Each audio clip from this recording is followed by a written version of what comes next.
much bravado. Don't you know? You don't have to lay down your only life. I need you here tomorrow.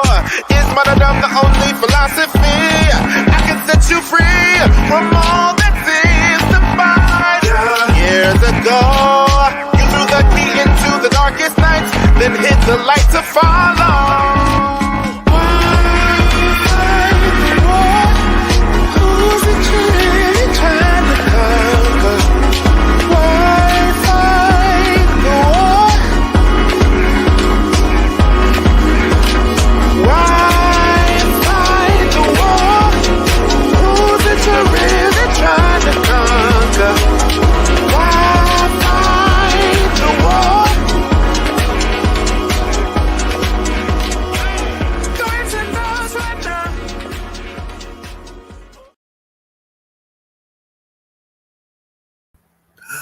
Welcome, and thank you for sitting with us once again. I'm aNvKai, and I'm your host, and I'm here with Jack Fuller. Yeah. And thank you for sitting with us under the aNvKai tree. So this is a very special episode. This is our season 5 finale. We made it.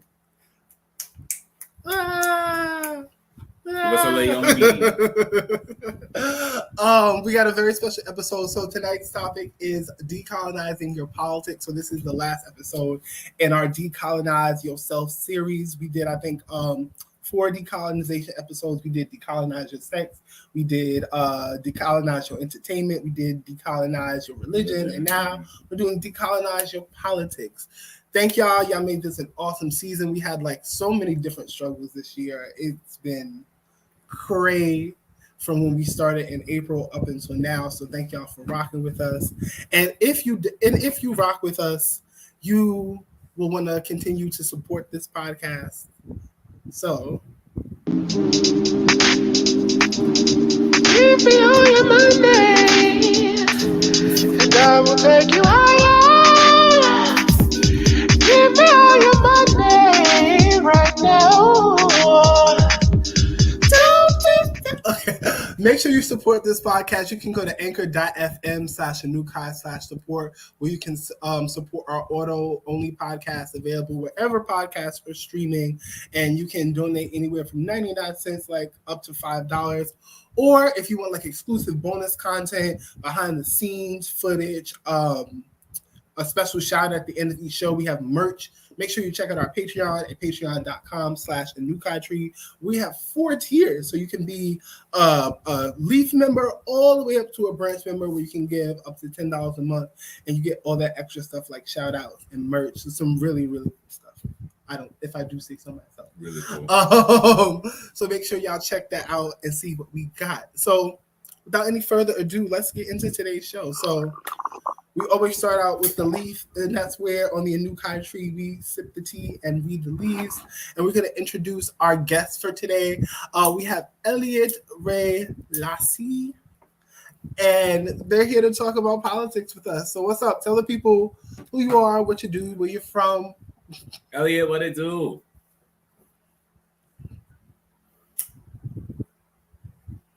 Oh, wait, you're muted. Hold on. All your money thing is still throwing me off.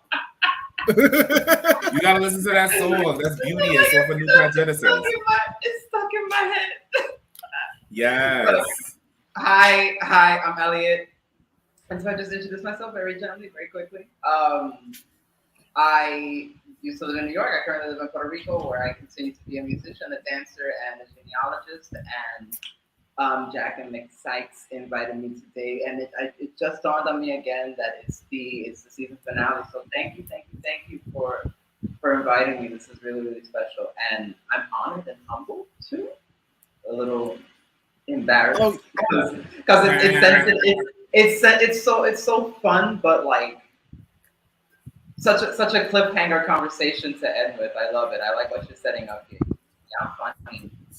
Y'all funny. You know, you gotta leave the girls wanting more. You gotta leave them wanting some more. Speaking of which, like, we love you all your commentary on social media, like a lot of the activism that you're doing out in Puerto Rico. If you want to see what Elliot's doing, make sure you follow them on IG, and it's right there below at Elliot Ray Lassi on IG, and you can find out they have a Patreon. You can get all their other stuff from there. Speaking of which, Elliot, you're not going away. We just zooming right on in. Make sure you share this post. Share it with your friends, your family, your baby mamas, your cousins, your sisters, your aunties. Shares go really far. It helps out a lot. Make sure you like and love this post. Love, thumbs up, love it when you share it. And make sure you hit that notification bell so you know anytime we post a new video on this channel. And see, we got a love now. Thank you so much. We love those loves. We love those loves. Let's bring it back in. So we're gonna get into our first segment. So like the Leaf segment. And for the Leaf, left wing, white, red leather, yellow leather, left wing, right wing. Same bird. Same motherfucking bird. Same bird. And it ain't an eagle, bitch. It's not an eagle. Oh, wait. It's a pterodactyl the size of a sparrow. And so, we like to keep it light and cute on the Leaf. So the first question for the Leaf is, what are some recent things that each party has done that has that's harmed the masses? If we're going to talk about specifically Republicans and Democrats and think of politics like in sort of like this American context for right now. What are some things that come to mind that they've fucked up on? Shit. Recently. And what kind of window are we keeping it? Like generally, like last 5-10 years, or let's say like last 10 years. Because if we go down like even 50 we years, have to leave. The list, we have to leave, so we're not going to the root. We're not going all the way to the very core yet. I mean, the hot button, obviously, Roe v. Wade is a hot one. But I think that, not to minimize it, but me personally, I feel like that's obscuring a lot of other shit that is going on. Generally, those little things where they are, what was it? Harming people. So overturning that Supreme Court decision may not immediately harm people, but everything, the domino effect that it will create will harm people. Psychologically, emotionally, it's doing its number, but long-term effects, what does this look like? Right. Well, meanwhile, there's like legitimate murder and slavery happening that no one's paying attention to. Right. I feel that. And again, like what Elliot's saying, they're not saying like it's not a serious issue, but what they're saying is like they're taking this issue that it's more of like a down the line problem, right? Because it's not like certain things can be implemented immediately, right? To make us fight for something that you think that you can fight against. You know what I'm saying? Like you can like make you fight against the system trying to take this right away from you. Meanwhile, there are people who are still getting bread. And there are still people, the same government that's telling you can't get abortions are forcing abortions on people. And there's district level shit, there's state level shit still happening. Right. That this federal law, the states still have, that's why abortion hasn't been touched in New York yet, for example. But I doubt it will. I have a strong feeling that in regards to that, like in the next year or so, there's just going to be a national federal ban. I think like giving the states the choice right now is like the warm up to like the main event. Yeah. And then along comes compulsive military service. Right. That's like a lot of people feel like, oh, it's going to be marriage equality. I was like, they'll get there. I feel like this has been overturned specifically to fill a military that's declining. Yeah. Like you do compulsory, like mandatory military service like they do in Israel. Nobody's aborting white babies. You have a ton of like sort of disillusioned white kids and kids of color that have no real family or no support. Where else are they going to go? The military. And I really think that because of the way they're looking at like, or suicide by cop, but that doesn't happen to white folks. Right. True that. I could think like I feel like one of the big things in the past few years is everything that's happened with ICE and like at the border, and like I don't even know that if that's like some Republican or Democrat shit. Like in my eyes, that shit was completely bipartisan. Like giving women like forced hysterectomies in like ICE concentration camps. Let's call it what it is. Right. It's a concentration camp. You had what's her face. AOC pretty much changed the narrative on it based on who was in the White House when Trump was in the White House. It was, oh no, locking up kids in cages is bad and separating families. And then it switched when Biden was in the White House to something a little bit softer, like, oh no, now this is necessary. So it and then while that's going on, we see, what's the word I'm looking for? Preferential treatment towards who is allowed to enter the country, whether illegally or not, versus who isn't.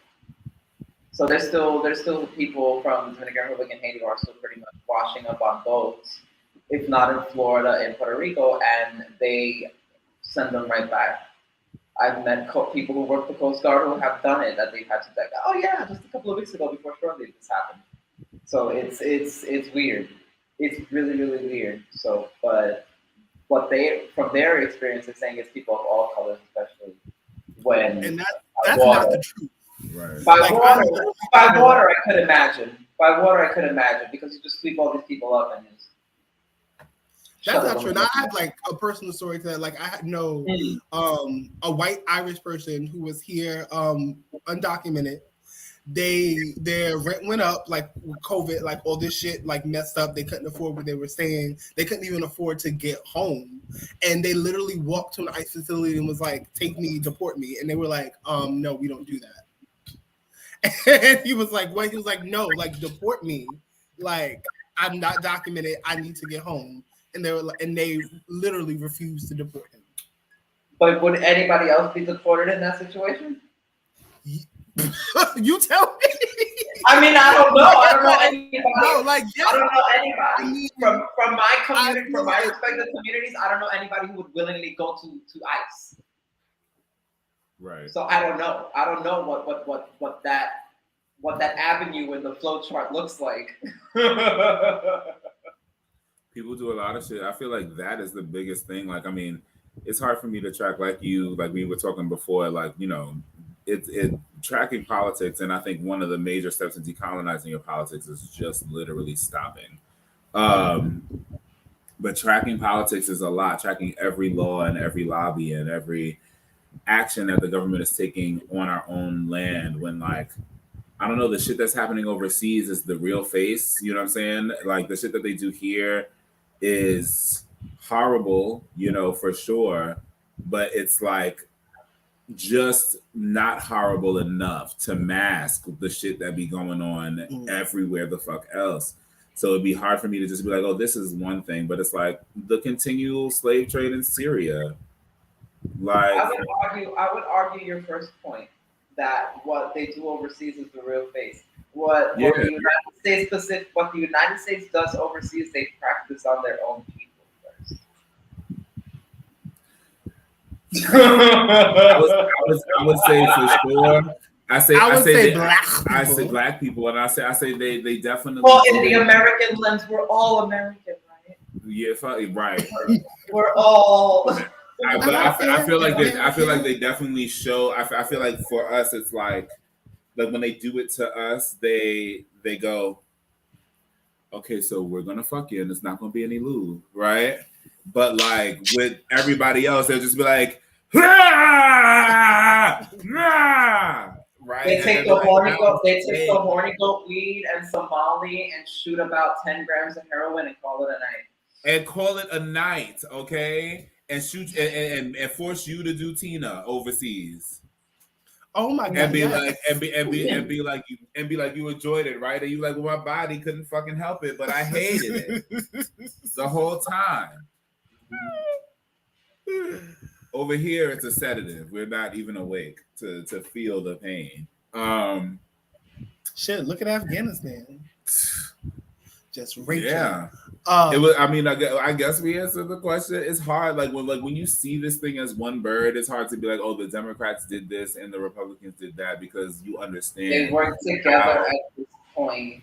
they're literally working together. How literally the Republicans look a certain way so that the Democrats will look better, and then suddenly the Democrats look in a certain way so that the Republicans look better. Like anytime the one side of the wing is failing, it's on purpose, right, to make the other side of the wing appear stronger, and vice versa. Like it's just the bird turning. It's not the bird actually failing at flying. Like they're both the bird of white supremacy. Right. So it's like they're both on that bird.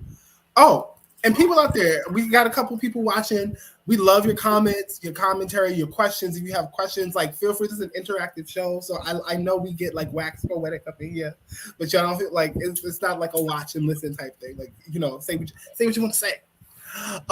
Speaking of which, so the next question for this segment is what does an ideal political candidate look like to you? If there is something in your mind. You're not going to me first. I'm not saying you, but anybody is. You want me to answer first? I can answer. Anybody. I gotta go after somebody. I feel like in a perfect world, which we don't live in, it would be a person that could not be swayed by money or the influence of people who are not their constituents, and the only voice they're listening to is the voice of the people they've been chosen to represent. I don't feel like in this system that we have that can actually happen, because even if you come into politics with the best of intentions, you really want to do what I just said, the money that you need to even get into that arena, unless you come from a rich family, most people don't have that. And if you come from a rich family, you don't hold those ideologies. So my grandmother used to say, if you take their money, you got to take their shit. And the money isn't coming from us. Most politicians aren't supporter funded. There's super PACs, there's corporations that pour in a lot of money. You scratch my back, I'll scratch yours. Eventually becomes, no, you're beholden to me. Right. Because I'm financing all y'all niggas. Right. And so ideally, it would be a person that could be above that. A representative democracy, especially in a space this large, isn't a bad idea. But coupled with white supremacy and capitalism, it ain't working. Right. It ain't working. It ain't working for nobody but white men. Period. But that's me. That's how I feel. Elliot, anything?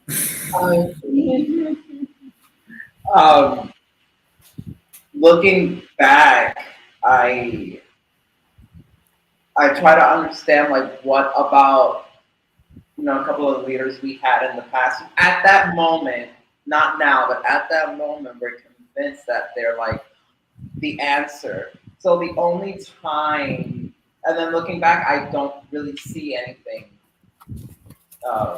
substantial aside from this one person's willingness to actually jump into the Shark Tank and touch people and actually listen.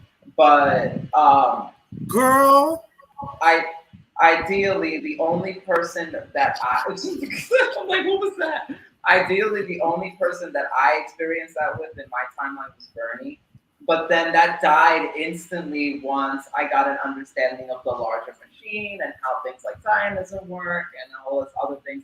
And then I put myself on the political map and said, okay, where am I in all of this? Okay, I only entered the chain of the command only recently. There are people who have been suffering under this shit a little bit longer than I have and still don't have their ideal candidate yet. Then there's people that look like me who are in Congress, who on the timeline of things got their way a little bit much faster than the likes of Clarence Thomas. One of the first Black SCOTUSes, and hopefully not the last. And then a Puerto Rican got in there quicker on the line. You know what I mean? So it's weird for me to advocate for a bit more, but also at the same time, damn it, because those of mine who are up there are not doing enough or refusing to do it straight up. Maria Sotomayor once said she doesn't think about being Puerto Rican when she's making decisions. But I'm like, damn girl, these people are literally thinking about being white. Clarence Thomas is thinking about being white. Period. And it's weird to me because it's even before we were born, they've done it so boldly in the faces of not even. God damn it, my grandmother wasn't here when the shit was happening. It was y'all folks. So it's strange. It's very, very strange. And that's that. Decolonizing your politics. Please put yourself on the map and realize when and where to fucking advocate, because God damn it, I can't put myself before certain people if they haven't fucking gotten it yet. So I don't know what the ideal candidate looks like for me, because no one around me has been exemplary for what I expect for a Black leader, for the Black community. We've had a few excellent people who are monsters in their own way, but the work that they've done, we can't take it away. Collectively, as a thing, it's like, a lot of unleft shit to do. But it's hard now because we're decolonizing these people, these figures. We're looking at them and saying, all right, where did they fuck up? Because that's where we're fucking up as a collective, because it's still a fucking issue. Because if they were allowed to be in power, as fucked up as they were, as much power as they had, that's still a thing. It's still a trend. I struggle with the idea of them fucking up allowance. Like this language I struggle with. And I know we do have these conversations on Facebook all the time. Allowance, you mean like not holding them accountable, letting bygones be bygones for the sake of allowance as in like them being allowed to take power rather than them either being pulled in. If we're talking about the people of color that are in power or in offices right now, them being pulled in to me is a purposeful thing based on that person, their ability to be manipulated, or whether they're already there. Right. I don't believe that anyone's fucking up. I don't believe that any of these people are stupid. I don't believe that anything that happens is mistakes.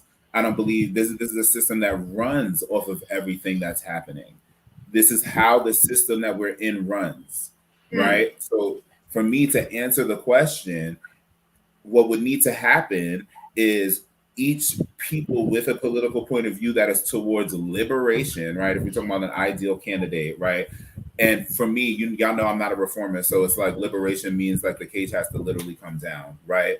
So each person with some kind of political agenda comes together, picks a candidate. It will be multiple candidates, right? That our council comes together. We follow our Second Amendment rights if we're in this motherfucking system in the first place, bear our motherfucking arms, create our own militant fucking service and situation, our own secret service, our own etc. to protect these people, put all of our power to lobby, all of our power to vote, all of our power to do anything into these people and send them into the building. And that's that. Not have them campaign as one party, not have them and just be like, these are the motherfuckers. And I wish people would read the Constitution, which they think that we're being governed, to really understand that, yeah, we have the absolute freedom and right to just be like, and nope, yes. And that's that. To me, that's the ideal candidate. That's the only thing. If we're talking about literally just infiltrating and coming in, if we talk about coming in from the inside, right? That's how you do it. Really use the damn Constitution. We don't have to have conversations with the government to pick an ideal candidate. We don't have to have conversations with the government to literally replace every single one of them motherfuckers sitting in those seats. Every one of them, from Supreme Court and up. Every single one of them. excuse me, wipe it away. What we like is these titles and what those titles represent. What we like is what those jobs are supposed to be. What we know is what the fuck y'all are actually doing with those titles, and what we don't like is all of that. So we're doing away with that by hook or crook. Y'all can just get the fuck out and join society if we feel like we're gonna be lenient like that, or y'all can march to the blood clot guillotine. Those are the only that's the only thing. That's it.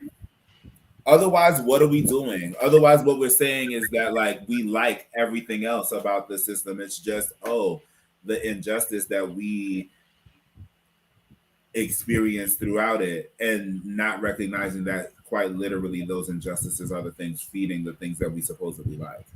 Right. We can't keep any of it. These are facts. So with that said, the last question for this segment is the U.S. an oligarchy?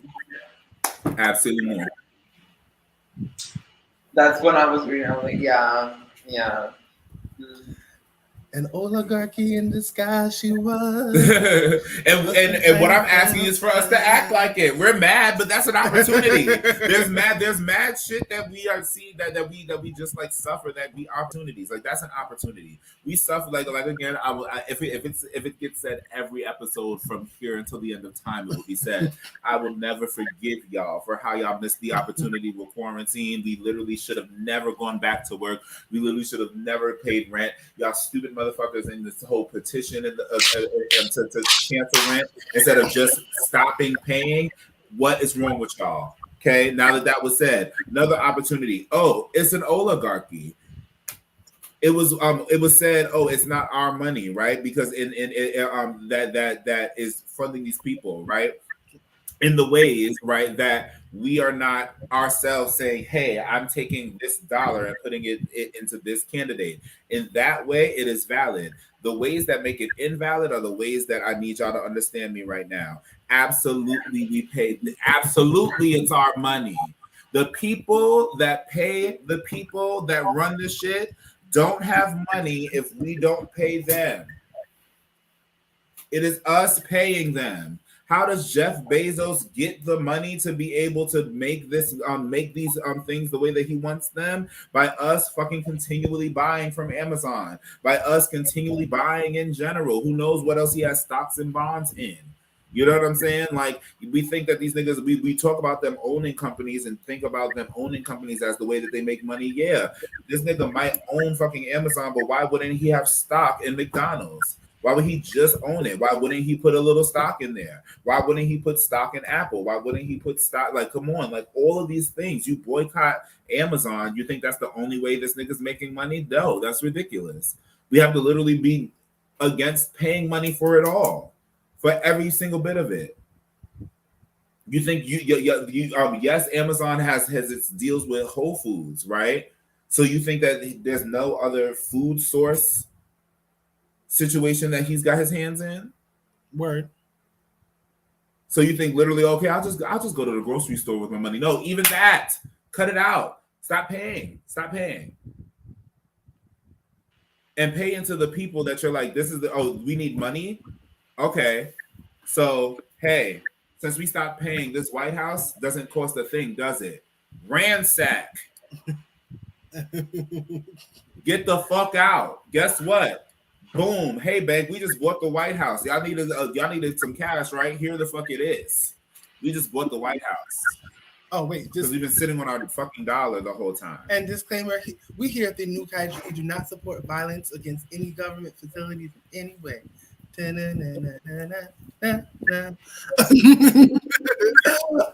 second amendment. I completely agree with everything you just said. Like, I don't know if there's even much to add to that. Sorry, I OD'd. You did. But yeah, it most definitely, there's no question in my mind. It's been that way. Once we got like trillionaires and like mega billionaires in the game, and like super PACs were things that be allowed, like literally private corporate can come together and be like, oh, we're gonna fund this party and this politician. Like the fuck? That left anybody, like the common people, because of like the wealth gap in America specifically, the common people could never like fund a candidate as much as like a super PAC can. And even Right. like beyond like presidential and like senatorial elections, like you don't think your fucking local alderman is in someone's pocket? Honestly, that local alderman needed more than the rest of them. Flyers ain't cheap, bitch. Let me tell you something. Let me tell you motherfuckers something right now. Back in the day when Jack Fuller was working on their first album, let me tell you how cheap flyers are not. And this is before. This is like that first. This is the first time inflation rested. Remember that inflation sat down for a hot second, and we just like coasted on whatever price it was for like 5 years. Well, you were like, all right, I'm a little comfortable. In the middle of that, I was like, okay, I can make this maneuver. Flyers that you literally pieces of paper that you know people are going to throw away. There might be a number of people who are fully interested. They think it's beautiful. It's a work of art. They keep it, this, that, and the third. They come into the show or the event or are engaging the content in whatever way they need to engage that content, and still it gets thrown away. Just why? So please, it's expected to be out here trying to levy our shit for y'all in any industry. That's why it has to stop. Stop all industry. But Elliot, what do you think? Refresh my memory. I got lost in the monologue. Sorry. Don't worry about it. Repeat the question again. Is the U.S. an oligarchy?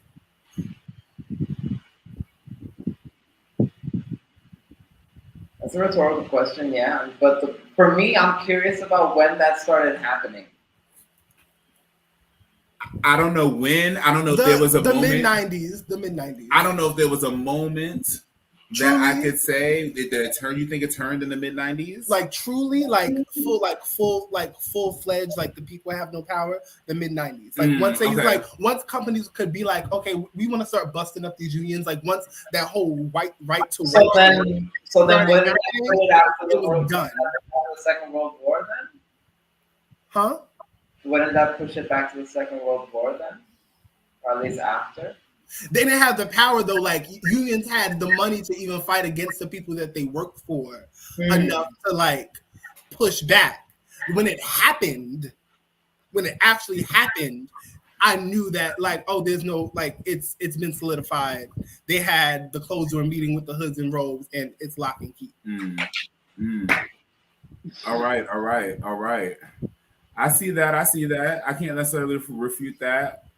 I would say yes. If we're talking, and this is a thing that again we get into, define the word, define the concept, and really define the circumstances. Because while we are calling something an oligarchy, what that essentially means is that like the people, again, the people don't have the power. The power is in the hands of a 1%, right? We're no longer a democracy at this point. So what's the game we're playing? Right, and you can just start a system that's an oligarchy, right? Let's just make sure that we understand while we're defining it that oligarchy is not when a system turns from a democracy into an oligarchy. An oligarchy is when 1% of civilian population have buying power over a governing body, right? So, yes, I would say the plan started when the U.S. dropped the gold standard. What's that? The gold standard was that your dollar was equal to a certain weight in gold. Oh, right. Okay. Right. So when the U.S. and I can't recall the year, and right now the sequence of events, I know it was before World War I. It was after World War II. It was after World War II when they dropped the gold standard. Mm-hmm. Okay, so boom cat, right? Because Germany, what happened was that the way doctors were able to take over Germany is like they inflated their own currency, and none of this shit was like backed in like precious gems or assets, right? And after like World War II, like NATO, all that was like, yeah, you can't like nobody should be able to like back their money in that. So like that was sort of like a global white thing. Right. So once money lost value and only had value in whatever people gave it, and essentially in itself, which made it have to pay interest into itself, that was going to make it an oligarchy. You know what I'm saying? It was going to make an oligarchy. There was no choice for it to be anything else after that. I think even when we go into when the hemp industry got destroyed, just a little further back, we can say that was a part of an example of oligarchical power on our country, in that the paper industry was like, make it fuck that hemp disappear. shit. So, yeah, whatever you gotta say it, make him want to fuck white women. Do whatever you gotta do, and it worked. I don't That know for like, was it. but I think William Randolph Hearst, I had either his family had started in lumber first or paper. lumber. But when, okay, so the issue came to when hemp started trying to enter the paper industry. The paper industry, yes. Mm-hmm. Right. So when hemp was like, yo, hemp paper is actually litter. Like, these pencils are like smooth. Like, this is like popping. It's more sustainable. Try to rip this shit. It's harder, right? Do it. Hemp. They were like, oh, no. Y'all are pushing it. Y'all are pushing it. Y'all are putting it. And it grows faster. Mm-hmm. Shut it down. You can smoke it. You can eat it. Make clothes. The processing takes less energy. It was mad. There was just so much shit. The harvesting. Like, you know how hard it is even with machinery to cut down a fucking tree. So literally, they were just like, oh nah, like this, like they are making too much money off of it. Not even that they would lose that much money. But to me, again, in the mind of people with money, at least, and people who at least had relationships with these people with power because they had money and could buy them their way into any space, at least, right, before they could actually buy a politician in that way, which who knows? I mean, people were buying presidents since the beginning, but okay. But then that brings me back to the question: when did it become an oligarchy? If you were able to buy presidents since Washington? Right.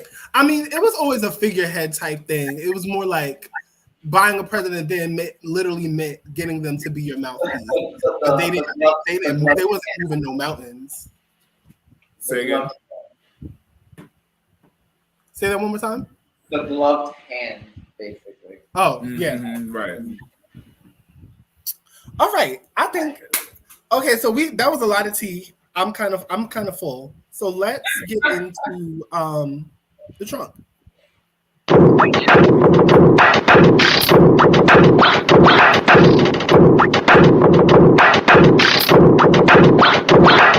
Hey, so the trunk is where we unpack something from pop culture, news, politics. So we have two things for y'all for the trunk today. Let's get into it. So the first one is about Ron DeSantis, the Florida man, wants to take away Disney's special governance privileges in Florida. So let's watch that. Oh, and this is overreach. So is the government? So think about we're in the trunk. Think about, is the government overreaching with the issue they're trying to do lately? This morning, Republican Governor Ron DeSantis escalating his fight against the house that Mickey built, pressuring state lawmakers to repeal Disney World's unique self-governing authority, the little-known Reedy Creek Improvement District that dates back to the late 60s. They will be considering the congressional map, but they also will be considering termination of all special districts that were enacted in Florida prior to 1968, and that includes the Reedy Creek Improvement District. How unprecedented is it for a governor to take on Disney in Florida? It's highly unusual to see an out-and-out fight between one of the most powerful and important companies in the state. Political insiders say the battle is really over Florida's new parental rights in education law, which opponents, including some vocal Disney employees, call the Don't Say Gay law. Disney's CEO Bob Chapek, initially non-committal, saying after the governor signed the bill into law, our goal as a company is for this law to be repealed by the legislature or struck down in the courts. This state is governed by the interests of the people of the state of Florida. It is not based on the demands of California corporate executives. Disney's special self-governance, which covers 40 square miles, allows the company to provide many of its own services, like fire departments, road construction, and building and zoning. Today, I want to share with you some of our ideas for Disney World. Without Reedy Creek, historians believe it's unlikely Uncle Walt would have realized his dream in Florida. It's clearly political. The governor and Republicans in the legislature, at least many of them, seem to be trying to punish Disney. Disney World is twice the size of Manhattan, or for another reference, about the size of San Francisco. It straddles two counties, Osceola and Orange County. We reached out to the managers of those counties to ask them whether they could take on the responsibilities if the state decides to eliminate the Reedy Creek Improvement District. And the managers in those counties said right now it's hypothetical, so really no comment. Craig? All right. Kerry Sanders, Forced Area in Florida. Kerry, thank you. Hey, thanks for watching our YouTube channel. Find your favorite recipes. All right. All right, Al. Hold up. I'm going to pause this, y'all. And so much more with the live TV. So, do y'all think this is a good thing? Like hearing the whole story. Do y'all think that like what's happening is good, or is it an overreach?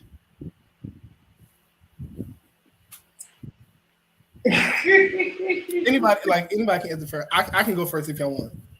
I'll go first. It's this weird mix of good and bad because one, we finally have government who are deciding, it's time to pull back on just how much control corporations have. But the bad shit is the government's going in for the weirdest reason, and it's related to this homophobic ass bill. So it's strange. It's really, really strange. It's like, yay, you're doing the right thing for the wrong reason. Like what? I don't know if this is it's nothing worth celebrating because what is it? The ends don't justify the means. Word. It's rather abusive now. Right. It's weird. Preach. They're doing it boldly in our faces now, like choosing when and when to abide by the law in a way that is convenient for something other than the local population. But then also Florida is just, the devil's playground, in my opinion. It's the hellmouth of America. No one can tell me otherwise. I mean, it's too close for it to the Bermuda Triangle for it not to be cursed. But I sort of have mixed feelings about this, like you, in that I'm like, okay, why were they allowed to do this in the first place? Like that just seems like wild.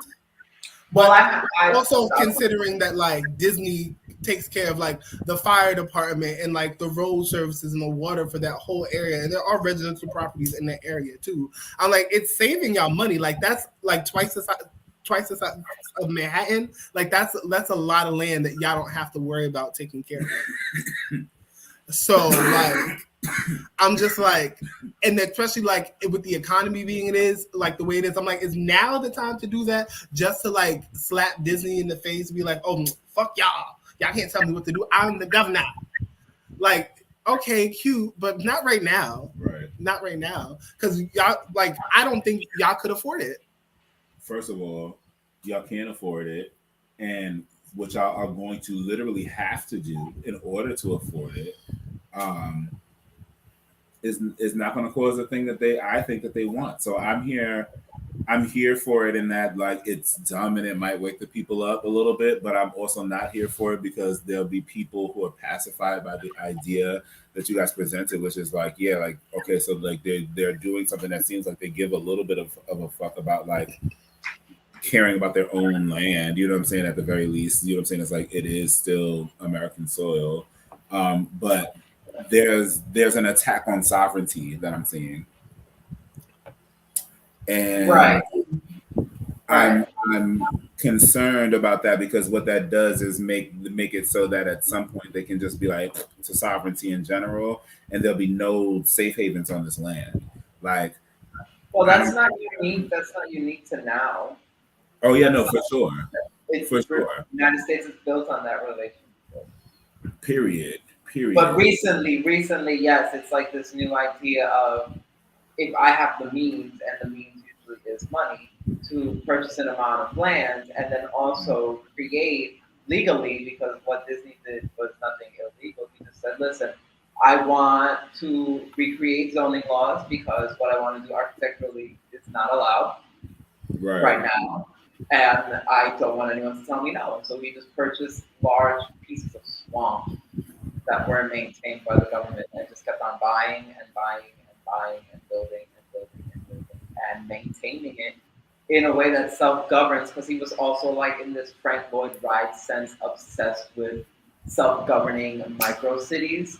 So it's weird. Disney really wanted to create a perfect world. So and then Disney's come a long way from being one of the most racist production companies in the world to now focusing exclusively now in a way that seems to piss off a lot of America on Black and trans inclusivity.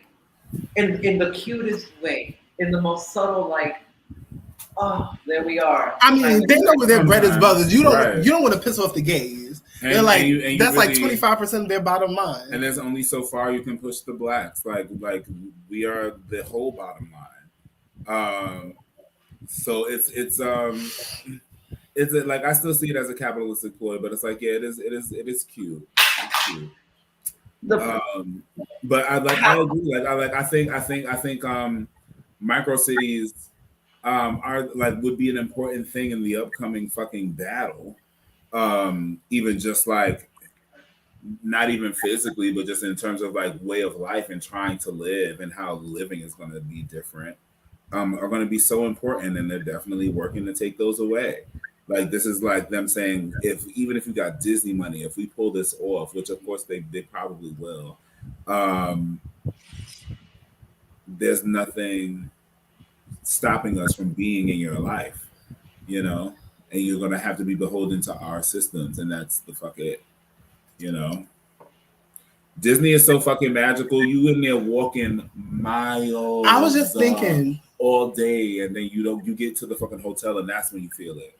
I haven't been. Wouldn't it be cute to be picked up by the Disney ambulance? Be like, okay, I twisted my ankle, but can you send the Little Mermaid ambulance, please? The ambulances are not. They're not like that. Please don't. I know that, but no. I mean, I've never been. I don't know. I've never been. They're not. They're regular, but it's like it would be adorable. It's like just let them do it. Like, I'm going straight to aNvKai if I ever go. I'm going straight to the aNvKai racist club. All right, so let's get to the next video. This next video is make sure y'all like and subscribe, share this post, love this while you continue watching, and let's get into this next video. It's about the oh God, Jesus! Why can't I remember this? The stimulus. The inflation. The Inflation Relief Act. It's like an Inflation Reduction Package or something like that. Yes, inflation. Democrats rushing to pass a massive new spending bill. It includes hundreds of billions of dollars for climate change and health care. It would also raise taxes on corporations and the wealthiest of Americans. They're calling it the Inflation Reduction Act, and its fate appears to rest in the hands of the Arizona Senator Kyrsten Sinema. Her vote could essentially make or break the bill. Senator Sinema is a key swing vote, and so far, she's been silent about how she plans to vote. As we reported, the bill came together last week after Senator Joe Manchin finally threw his support behind it. Today, Senator Manchin told reporters this bill is not about politics. He says it's about creating a path forward for the nation. So does it affect me politically or not? I didn't look at it that way. I still don't. Is it?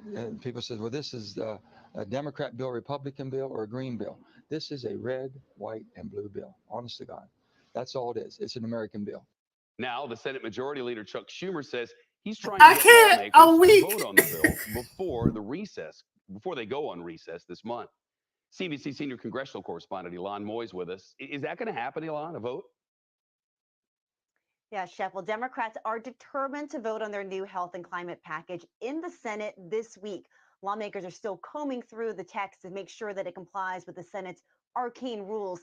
But this afternoon, Majority Leader Chuck Schumer said his timeline has not changed. The Inflation Reduction Act is going to be just what the doctor ordered, to bringing down costs for American families. We're excited and eager to pass this bill through the Senate as soon as we can. Democrats welcomed a new study today estimating that the climate and clean energy provisions in the bill could reduce greenhouse gas emissions by 40%, prevent nearly 4,000 premature deaths, and create up to 1.5 million jobs. But they pushed back against analysis projecting that the so-called Inflation Reduction Act won't actually reduce inflation. One nonpartisan forecast showed no statistical impact on prices. Another found a modest decline over the next 10 years. Republicans, who unanimously oppose this deal, called the data proof that Democrats are being disingenuous. The same Democrats who said that a $1.9 trillion spending spree would not cause inflation are now saying, listen to this, it's a good idea to raise taxes, kill jobs, attack American energy, and hammer American manufacturing, all in the middle of the apparent recession, which they have already created. The one person we haven't heard from so far, Senator Kyrsten Sinema. The Arizona Democrat is withholding judgment until the final version of this bill is released. Shep, Democrats will need all 50 senators on board to pass this package. So without her blessing, this deal could still fall apart. Mitch McConnell is being held up by hatred for blacks and caulking foam. But hate to agree with the nigga right now. Before we get into, we got some breaking news. You heard it here, maybe 50th. Maybe you heard it here first. So they did vote. They voted yesterday, and Kamala Harris, it was a tie. And Kamala Harris, as vice president, she gets the cast a tie-breaking vote, and she voted in favor of the Inflation Reduction Act. So it's passing into tax code reform. So this is happening. But what the fuck is happening exactly? Nothing. It's supposed to like kind of stop it from continuing. But over the course of 10 years, and it's a moderate reduction. Yeah. So like this I like the way you say. No, I like the way Chuck Schumer reads the bills. It's like he's reading a bedtime story. He hit me with his bike once in Prospect Park and didn't stop. We want our money. Wait. Give us our money. What the fuck? That's all I got to say. Chuck Schumer, I'll never forget that. But yeah, it's dumb. Like I mean, like sure, but like it's not going to actually reduce inflation. And again, this is where definitions versus colloquial understanding come into play. Like, okay, by the very definition that inflation is a continual occurrence, it will reduce its continualness soon as it goes into action, in that it will probably just like stop the shit from inflating, right? But we're gonna be at the price we at, and the shit is gonna be whack, and they still not gonna raise wages, right? Can we get a raise increasing act? And then for the inflation that has occurred to reduce, it's gonna take 10 years for it to start. And honestly, that's not even a thing that America can do. Like, and this inflation isn't even real. Like, it's price gouging. Like, literally, like fuel and things and transportation and shipping costs. You answered my question. So they're just passing the cost on to the customer. Because ain't nobody got no gas. When we don't need no gas, and we've been telling y'all that. Did the price of gas drop over there yet? No. Not really. It's not. It hasn't gone up, but it hasn't really gone down. At least not. It shot up here like a month and a half ago, and it just went down and dropped to under $1 a liter. That's something, but still, that's not enough. Like, we already spent the money, and you're not talking about another semi or nothing like that. Right. Where's the Inflation Relief Act? Give me all your money. For real. Well, actually, it's our money in the first place. Give me my money. It's my money, and I want it now. That's what I was saying before. Like, it's our money that is paying for literally all of this shit stuff. Let them cut the lights off. If you don't know how to make wax, like, I don't know what to tell you. If you don't know how to build a fire, like, YouTube while we still got it. Like, if you don't know how to rig your meter, YouTube, but you literally, this is the information age. Literally anything you want to know is on the internet, probably somewhere for free if you look hard enough. You can do it. You're smart. You is beautiful. You is kind, and you don't need this BS. You don't need this bullshit.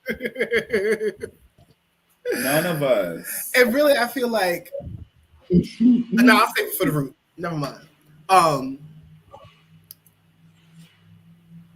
It's something we predicted this at the beginning of the year. Please watch our yearly tarot forecast. It's on our YouTube and Facebook, and also we did it on Instagram. So all our socials. But yeah, we said this would happen. Period. This is crumbs. This is not nothing yet. Get to your loved ones, yo. Like, figure it out, yo. For real. Stay around the people that you fuck with. Seriously. Like, you know how much like dairy is? Like, yesterday I saw a 2 for $5 cheese in the store and almost fainted at relief. I was like, oh my God, because that shit was $5.99 each. How much was the gallon of milk out there now? We don't really indulge the milk OD, so I don't really. But lactate, lactate is like $7.99 a gallon. They wanted $7 for Clydesdale butter. Like the bricks? At one point. The butter bricks. The 4-pack, yeah. Of Clydesdale. The store brand. How much? $7. 7 USD. This was early in the year. But they were wild. We saw that and I was like, you a lie. You a lie. Mm-hmm. But literally, like, the prices in the store, I feel like, especially local grocery stores, will fluctuate from week to week, depending on probably how much they had to pay to like get their orders. That's what I feel like they're doing, like hairstylists now and charging us by what bill they got to. And it's not right. It's not right. It's my money and I need it now. All right. So in the sake of not going over time, let's get to our last two segments. And it played me.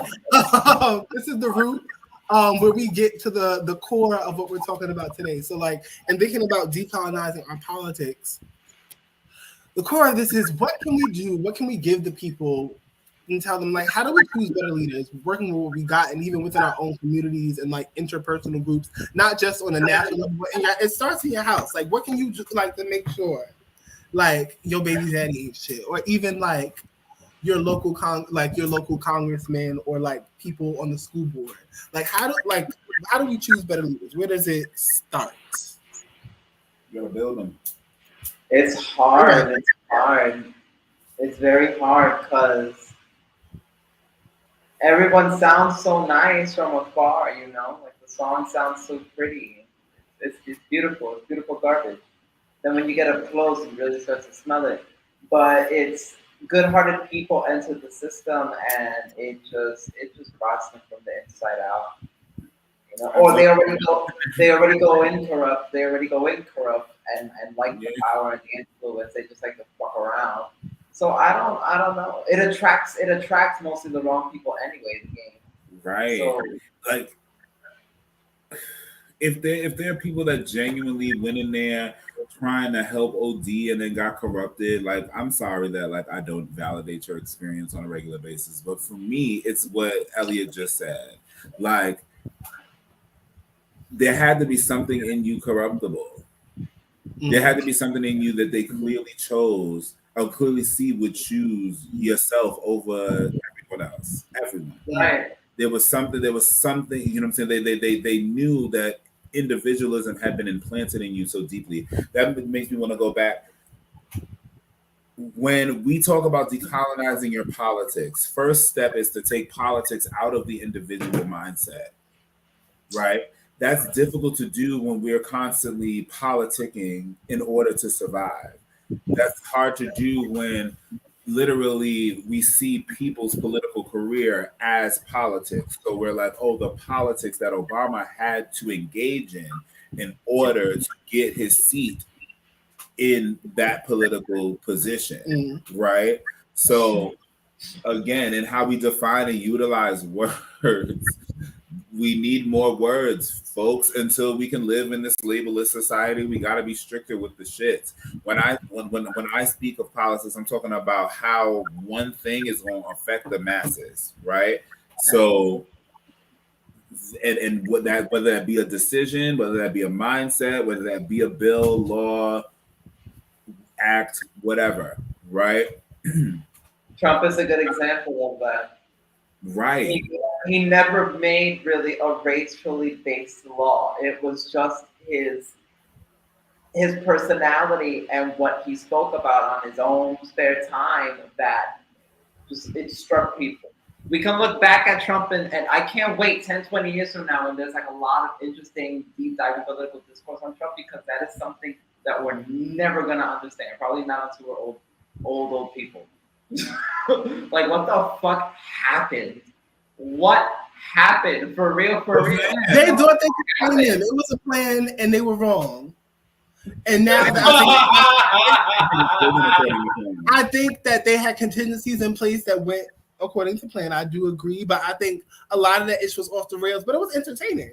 In a way, bit. yeah. But like, and everyone had they're gonna bring him back. They're gonna bring him back. I think they got him in check now. They scared him a little, so we shall see. I'm sorry, I got a mosquito bite, so I'm scratching. Yeah, like I don't know.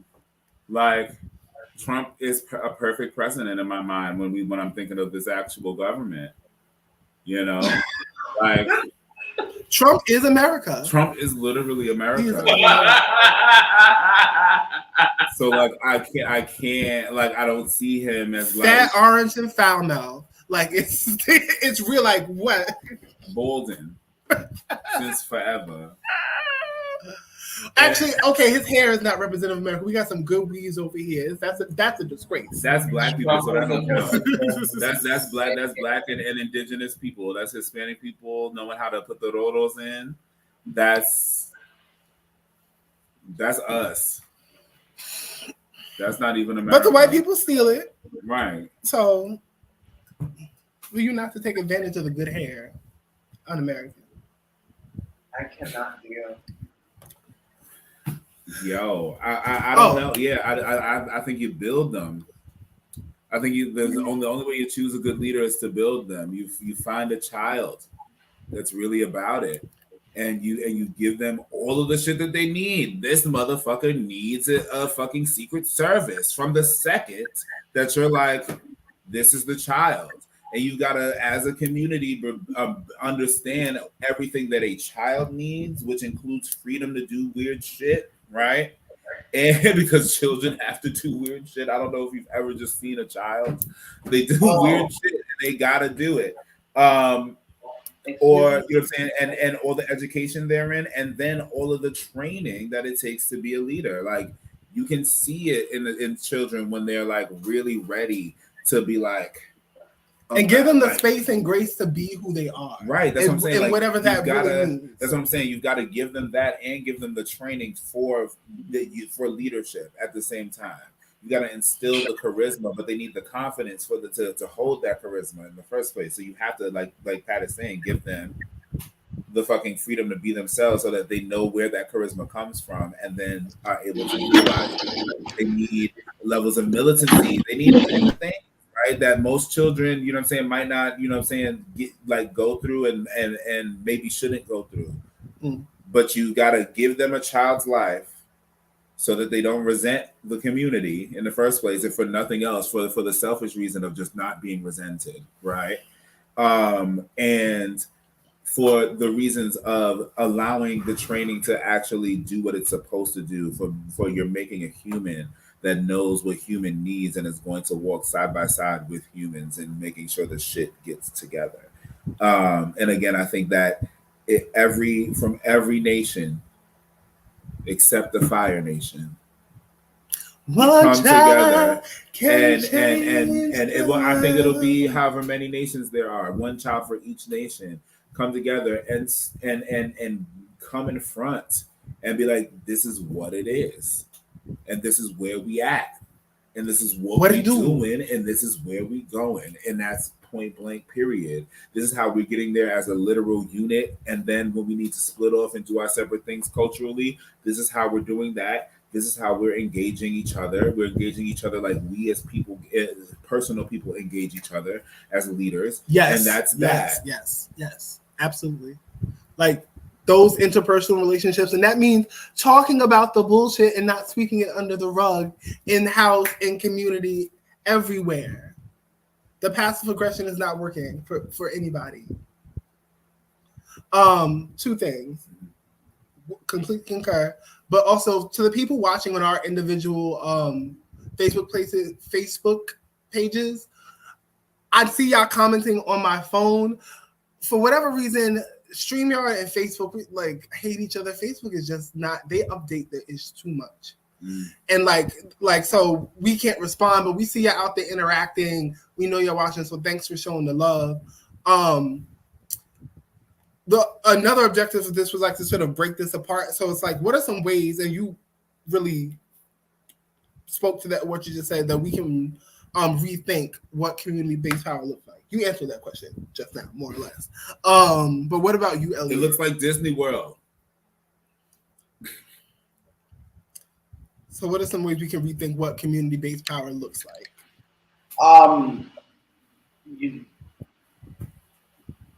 You said it all, Jack. You took the words out of my mouth. Because I was thinking about that the whole time, and we, at least in my opinion, what goes wrong is that it all gets put on one person or one ideal to do the whole running of the whole thing, and then they just like spread out the power. And by power, I mean responsibility, not actual power, but responsibilities. When it's better when everything's divided from the beginning and there really is no pyramid-shaped division of responsibility. Everything should be representative of this whole group. We try it with democracies, but and it's hard to look at governments around the world to see like, okay, what an ideal leader looks like, because so far all we've had are like failed social experiments. It's like, oh, communism works. It's like, yeah, but we can't look at communism in the world right now because there's no success story. We have a few communist revolutions, but the actual idea of them as functioning societies, we don't have a good example just yet. It's always... Well, if you look at pre-colonial societies, we do. Like, it wasn't called communism, but that was what was done. That's not like a white... Right. Like, yeah. Which is another thing. Tribal living is communal, and like everyone works, everyone eats, everyone gets what they need. So we have examples. They have their artists, they have their entertainers, they have their priests, they have their everything is there. Like, this is why the society we live in feels so natural, because the stuff feels natural.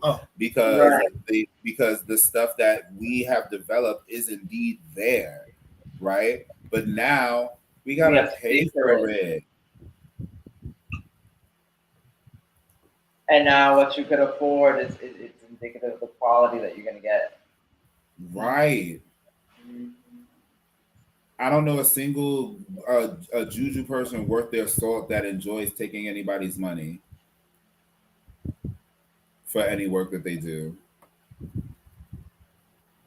we're always like, ugh. I don't even let myself charge. I'd be like, what the ancestors saying? All right, is that what is that how that sounds okay?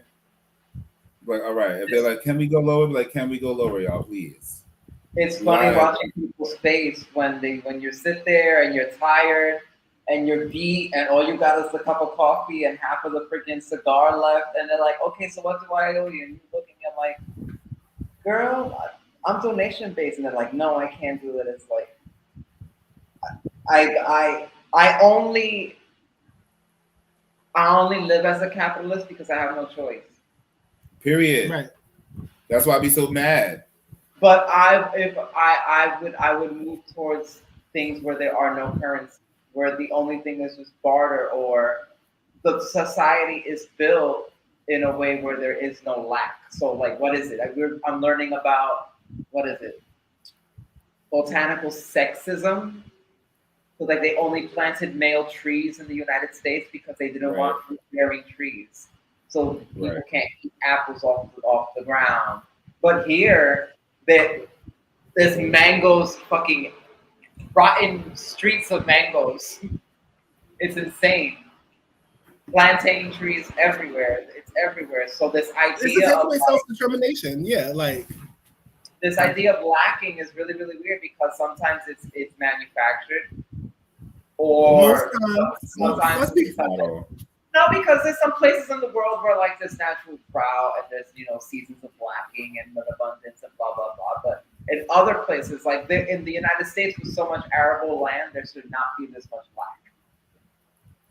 But even in those places where there are seasons of quote unquote lacking or dry seasons, right, if you will, like any society or civilization worth their salt, especially their pre-colonial salts, are not lacking anything. No, they're prepared. They're prepared. You know what I'm saying? So there's still, but abundance is still maintained. It's just maintained with nature in a way that's like, yeah, we know that it's hibernation season. If we don't fucking like stock up, it's a wrap. You know what I'm saying? And that's that. So we have to be as abundant as we can and work with it as much as possible when it's the wet season and get this popping. Shit, that's why like the Chinese ferment everything. Like it's about to be cold, real cold. We ain't going outside. We're gonna put the shit in a jar. It's gonna stay good for months and we're gonna be good. And then I think almost every society in the world has fermented foods. Almost every kind. I think. The ones that don't, think about what they did and what they're doing now. And that's very tough. I can't think of indigenous meals that were fermented. I can't. Like I not that I'm saying there aren't. I personally can't think of any right now. I don't know. If y'all know, let us know out there because we want to know. And that means anything from like a lot of like the South American indigenous people had like salting methods of like salting meat and drying meat. Like definitely. Would that count as fermenting foods?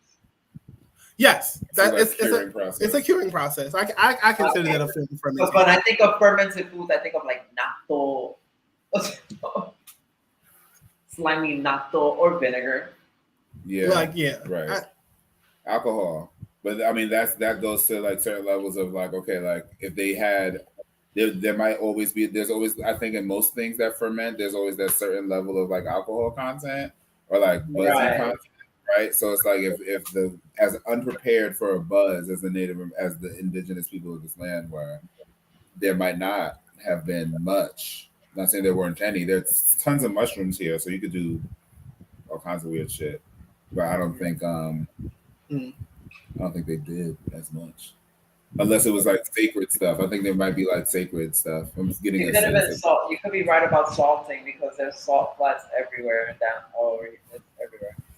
It's definitely something that happened. That was real. And before we wrap this thing up, you okay? I'm good. That was so funny. It's one of my many. Hi, cuteness. Oh, the baby. He might hang out up here. That's fine. So I wanted to ask, and this can even go out to the audience, so we can kill two birds with one stone. What are some ways that wait, no, not what are some ways? How can we grow political discussion in our communities? Like, how can we bring like these conversations that like we're having right now to like the people around us? Like, sometimes I feel awkward bringing up politics. Like, I know that I can be really heavy because I'm like an intense person, and I don't want to be like the downer in the room.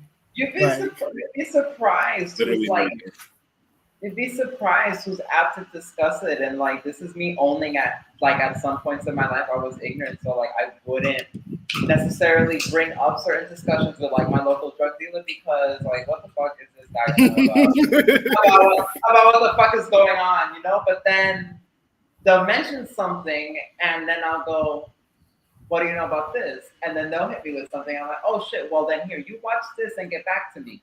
And then they never shut up. So it's you just have to bring it up. You never know. Or a lot of it is also code switching too.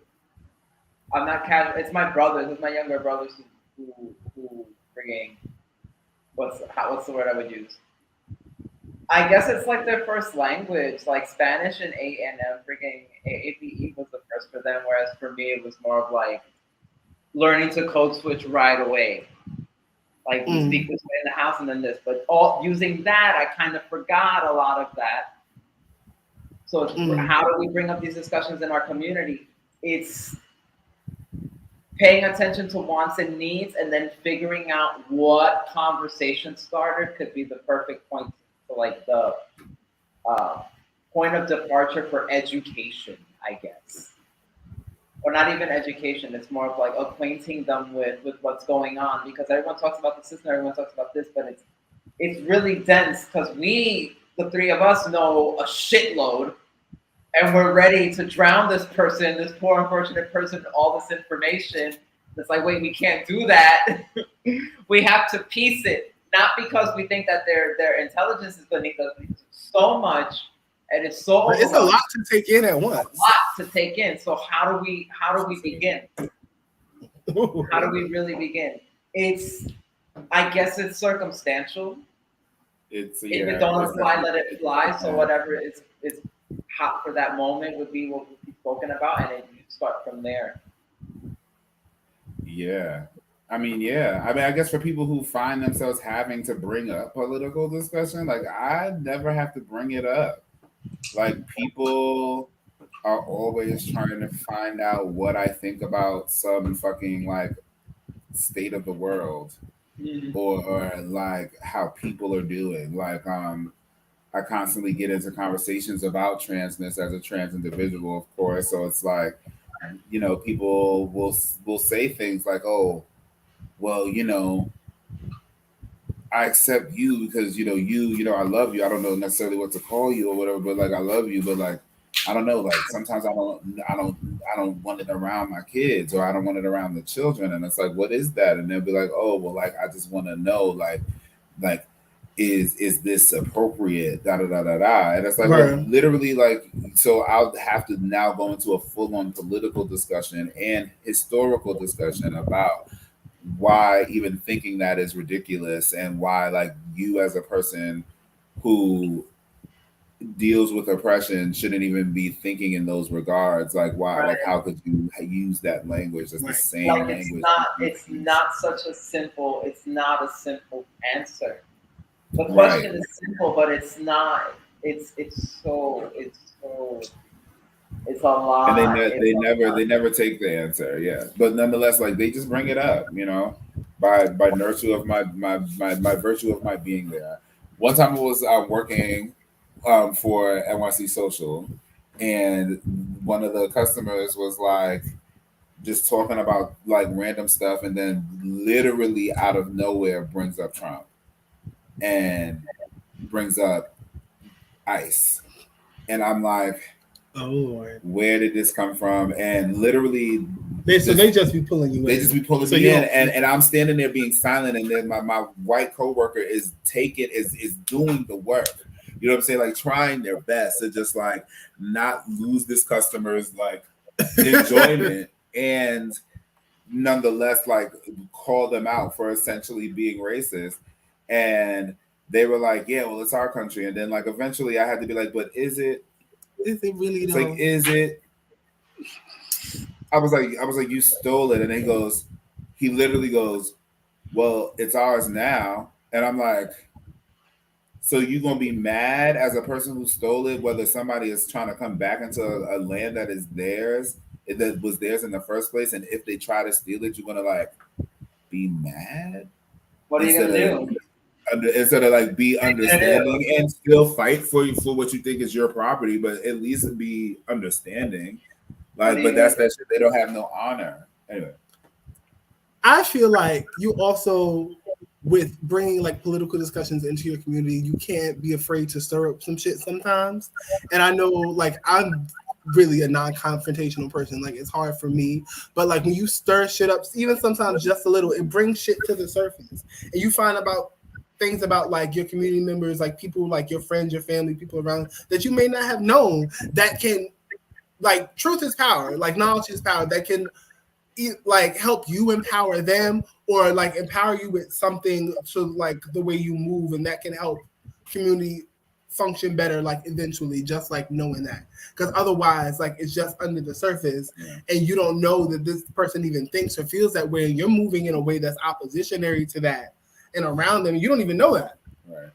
True. I want to piggyback off of both things, capitalism and mixing that, where you don't know who's harboring what or who is just acting out of ignorance. So back to the people who sell the fucking weed in my building because they're a good talking point is relative.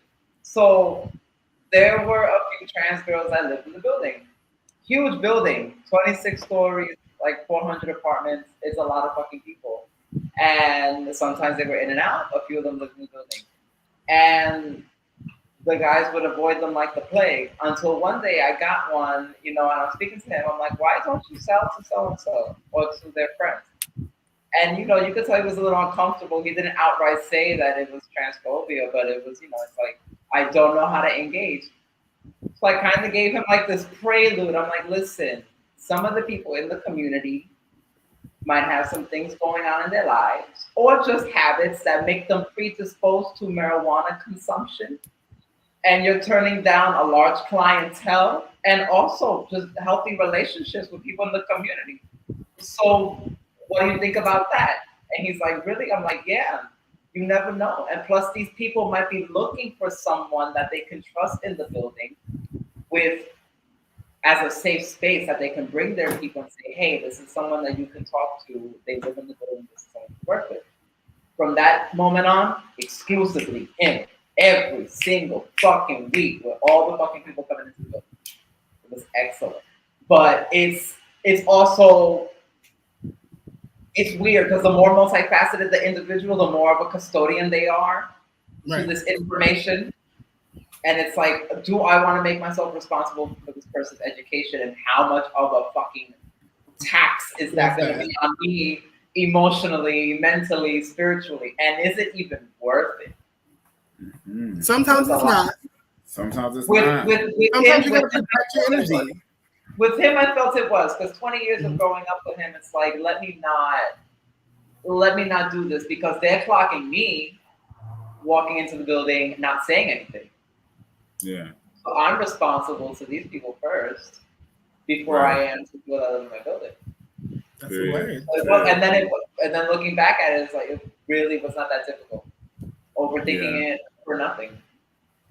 Word. It's not hard. It's challenging.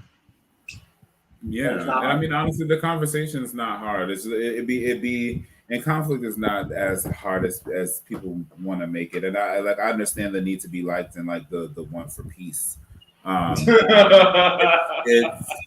It's necessary for your own survival to have conflict so that you know what people are actually about and can choose to fuck with them or not, right?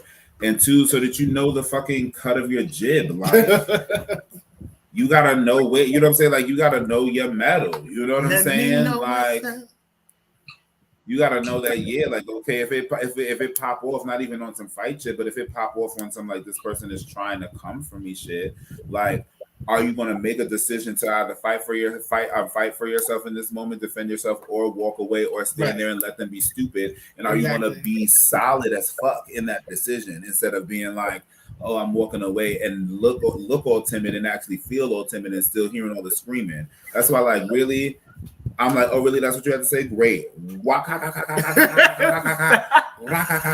Every time. But word, like, just for nothing else, if nothing else, to know who's around you. Period. Just to like, let me see where this nigga's head is at.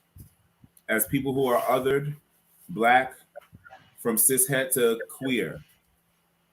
Okay, we're all queer in the eyes of fucking white supremacy. So the queer people globally, find out what every single person fucking understands and thinks about what it is that you fucking go through. Literally, what you go through is politics in this world. Mm-hmm. That's all you gotta like. You wanna have a political discussion. Decolonize your politics by understanding that politics is not what's happening in everything. Every single step of your life, every breath you take is political. So bring up your fucking lived experiences. You don't even have to bring them up as your own, but bring up your lived experiences around people and see what they're gonna be like. If you are gay or on the queer spectrum, if you will, and you're like around some people, tell them you got a gay friend and see what they do. You got a gay friend? Oh, that means you a faggot. Da da da da da. Y'all are having a political discussion. It's okay to be gay or not, but now you know. But now if you want to take like Elliot is saying, if you want to now take on that labor to try to educate them against their homophobia, now it's really a political discussion, right? And the politics expands as they expand, or even as your understanding of who you're dealing with and the empowerment of your choice to fuck with or not fuck with them expands. And I think that's perfect to close on. Thank y'all for a wonderful, amazing, I don't even know the word to describe, like educational, like enlightening season 5. Thank you, Elliot, for being our last guest for this season. Y'all can follow us pretty much everywhere. We're on everywhere except for Twitter because Twitter is the ghetto. And Twitter is so fun.